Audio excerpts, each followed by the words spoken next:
ജീവിതത്തിൽ കഷ്ടദിവസങ്ങൾ ധാരാളമുണ്ട്. എല്ലാ ആളുകൾക്കും കഷ്ടത ഉണ്ട്.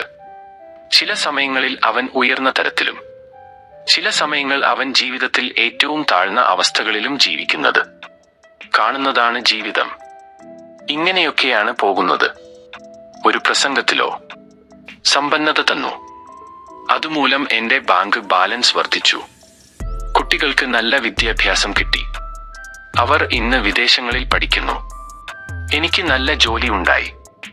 എന്നിങ്ങനെ നന്മകൾ മാത്രം പറയുന്ന സാക്ഷ്യങ്ങൾ പോകുന്നു. നോക്കൂ സുഹൃത്തുക്കളെ, ഞാൻ മുൻപ് സൂചിപ്പിച്ച പോലെ ഉയർച്ചകളും താഴ്ചകളും ഉണ്ടാവും. അതാണ് ജീവിതം.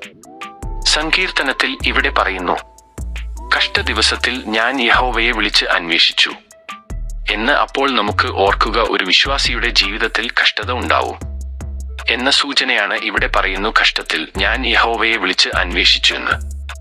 നാം ജീവിതത്തിൽ കഷ്ടത വരുമ്പോൾ നാം സർവശക്തനായ കർത്താവിനെ വിളിച്ച് അപേക്ഷിക്കണമെന്ന് ഈ വചനം നമ്മോട് വ്യക്തമായി സംസാരിക്കുന്നു.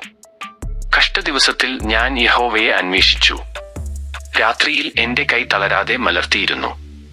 എന്റെ ഉള്ളം ആശ്വാസം നിരസിച്ചു. സങ്കീർത്തനം അധ്യായം 77 വാക്യം 2. സ്നേഹത്തോടെ പ്രിജു ജോൺ.